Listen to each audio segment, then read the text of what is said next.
Hey yo yo yo, salut les turfeuses, salut les turfeurs, bienvenue pour un nouveau pronostic de Benoît Requin. Ok, place au pronostic du quintet du mardi 30 janvier, direction Paris-Vincennes pour le prix de Châteauroux.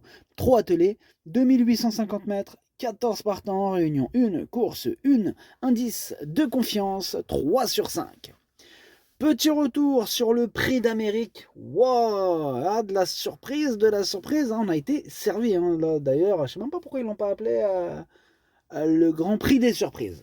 Bref, on va pas s'attarder sur ce prix d'Amérique, c'est comme ça. Hein, cette année, il nous est passé sous le nez le prix d'Amérique. Ah là, vraiment.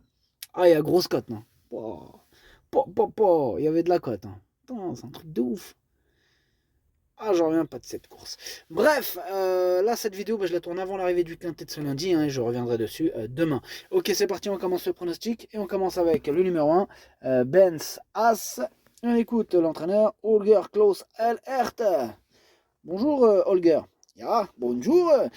Benz As a très bien couru en Italie lors de ses dernières prestations.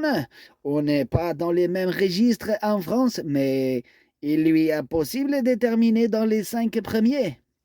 Sachez qu'il est mieux en venant derrière.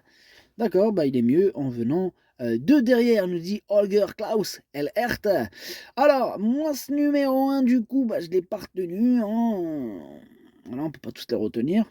Numéro 1, il est à l'arrière de ma petite liste des possibles troubles faits. J'en ai que 2 sur ma liste aujourd'hui.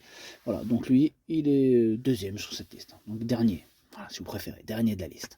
On passe au numéro 2, Bitcoin Dark, et on écoute Hansen Eric Bondo. Bitcoin Dark a été très bon en dernier lieu. Il avait joué de malchance auparavant. Bon, c'est un assez bon cheval.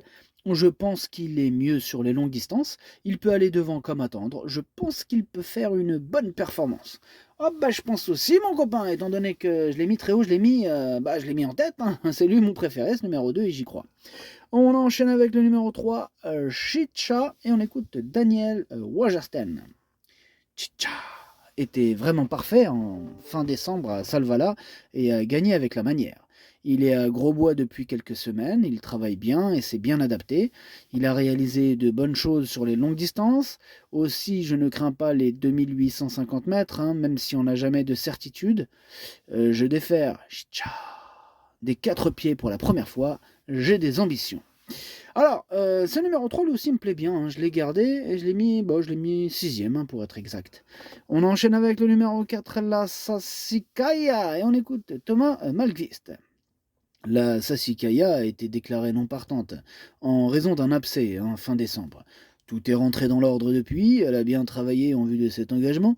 Elle avait bien couru pour ses débuts à Vincennes, sans avoir l'ouverture. Elle doit avoir le niveau ici, même face au mal. Je m'attends à une très belle course. Bon, moi je m'attends à une belle course, pas une très belle course, étant donné que je l'ai plutôt gardé en bout de combinaison, mais je l'ai gardé. On enchaîne avec le numéro 5, Hipster, et on n'aura pas les commentaires de l'entraîneur en même temps. C'est qui l'entraîneur? C'est Junior Wolpa.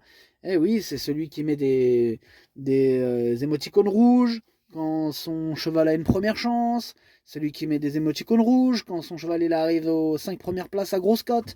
Et là, il peut encore nous la faire à l'envers, comme d'hab. Hein. Comme d'hab, Junior Wolpa reste le même. C'est bien. Continue comme ça, tu vas aller loin dans la vie, mon copain.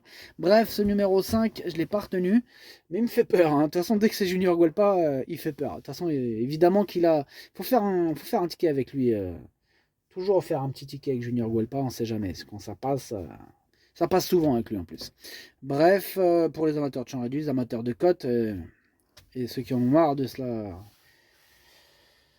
Ceux qui en ont marre de se faire avoir par certains entraîneurs comme lui. Voilà. Ouais, c'est du Guelpa tout craché là. Bref, ce numéro 5, c'est un regret. C'est mon deuxième cheval de complément en cas de non partant. Attention à celui-là. On passe au numéro 6, Beckham. Et on écoute Vitale Ciotola. Beckham est en train de monter en puissance. J'espère que cela portera ses fruits la prochaine fois.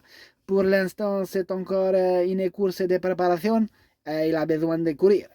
Donc il a besoin de courir, donc on va pas trop s'occuper de cette candidature, c'est ça Vitali? Si, c'est ça, il a besoin de courir. Ok, il a besoin de courir. Alors moi ce numéro 6, je l'ai pas retenu en effet, Il n'est pas non plus sur ma liste de possibles troubles faits. Par contre, voilà, je ne l'ai pas non plus rayé. C'est pas une totale impossibilité à mes yeux. Si jamais il y avait un bon parcours, quelques défaillances de chevaux en vue, à ce moment-là, on pourrait voir notre cher Beckham pointer le bout de ses naseaux. À ce moment-là, donc, il intéresserait les amateurs de champ réduit, de coups de folie, de ce que vous voulez. Hein. Question de feeling.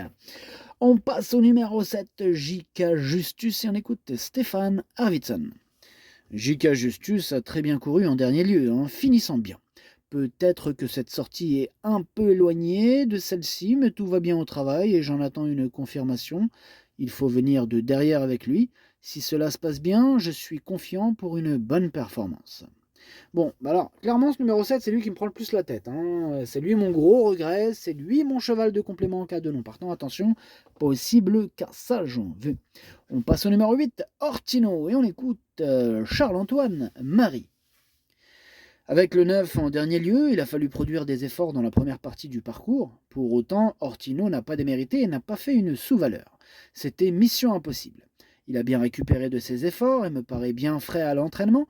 Il a plus de références sur 2100 mètres à Vincennes, mais il peut réussir sur 2850 mètres avec la bonne course à l'économie. Ouais, avec la bonne course à l'économie. En tout cas, moi, ce numéro 8, lui non plus, je ne l'ai pas retenu. Par contre, c'est lui le chef et le capitaine de ma petite liste des possibles casseurs de tickets repérés.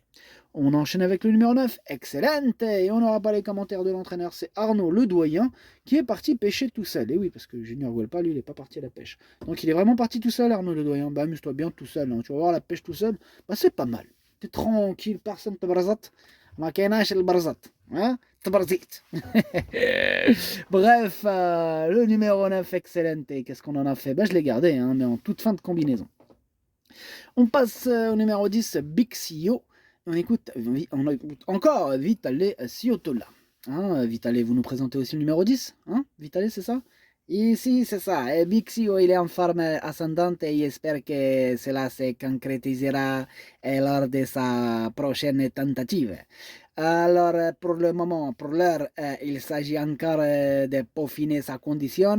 Il va avoir besoin de ce parcours.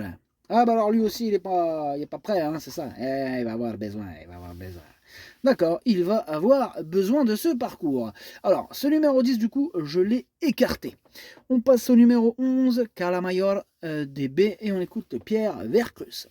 Calamayor DB a connu un passage à vide après Feur cet été. Désormais, elle est revenue à un très bon niveau, hein, et monte en puissance. Ses dernières sorties sont excellentes. Hein. Elle a très bien fini le 14 janvier. Elle ne démarre pas très vite et court à l'économie ensuite. Les 2850 mètres vont parfaitement lui convenir. Avec la bonne course, c'est une candidate à la victoire. Ouais, il est super chaud Pierre Vercruz avec Calamayor DB qui effectivement peut gagner, hein, il peut gagner. Après, ça sera une question de parcours, hein, ça va batailler bien sûr.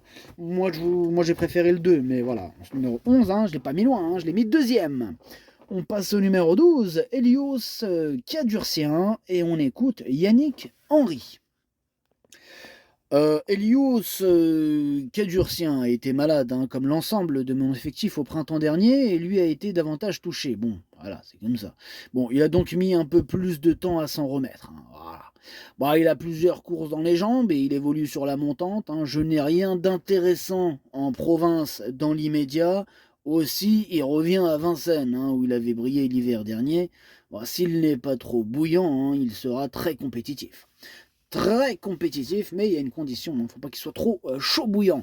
Bref, ce numéro 12, je l'ai gardé, je l'ai mis 5e, il me plaît bien. Hein, mais sois pas trop bouillant, hein, rafraîchis-toi un peu. Tu prends des glaçons, je sais pas ce que... Tu passes sous la douche, je sais pas ce que tu nous fais, mais... Débouillonne. Bref, on passe au numéro 13, Hermès d'Écroville, et on écoute Bruno Marie. L'engagement se présente bien, hein, c'est une belle course. Hein. Bah là, Hermès d'Écroville, il a besoin d'un très bon parcours, hein, et de venir sur les autres. Alors, il n'a pas de marge à ce niveau, hein, il ne faut pas démarrer trop fort, sans quoi il est moins incisif hein, dans la phase finale. S'il venait à prendre une 3-4e place, il aurait rempli son contrat. C'est joli en même temps, hein, une 3-4e place, c'est un beau classement. D'ailleurs, moi je le vois aussi haut que le voit son propre entraîneur. Moi je le vois 4e, ce numéro 13, et j'y crois. Et on termine avec le numéro 14, Aïda Dubélé. On écoute Jean-Philippe Raffegeau. Bonjour Jean-Philippe. Bonjour. Aïda Dubélé n'a pas pu prolonger son effort dernièrement après avoir progressé en épaisseur le nez au vent. Elle ne dispose plus de marge désormais. Il faut viser juste. Il faut viser juste. Elle découvre ici l'un de ses derniers très beaux engagements du meeting. Même si elle affronte les mâles et les étrangers, elle est capable d'accrocher une place à ce niveau. Ok, merci Jean-Philippe. Ce numéro 14, moi, il me plaît beaucoup. Je l'ai mis très haut, je l'ai mis 3e. Hein. Attention, lui, il peut en faire souffrir plus d'un sur sa route. Le pronostic, ça donne 2, 11, 14, 13, 12, 3, 4, 9. Merci d'avoir suivi cette vidéo. N'hésitez pas à mettre un pouce bleu si la vidéo vous a plu. Pour accéder à tous mes tickets pour la course du Quintet, rendez-vous directement en description de la vidéo. À jouer avec modération. Bonne chance. Chopez-le-moi. Ciao.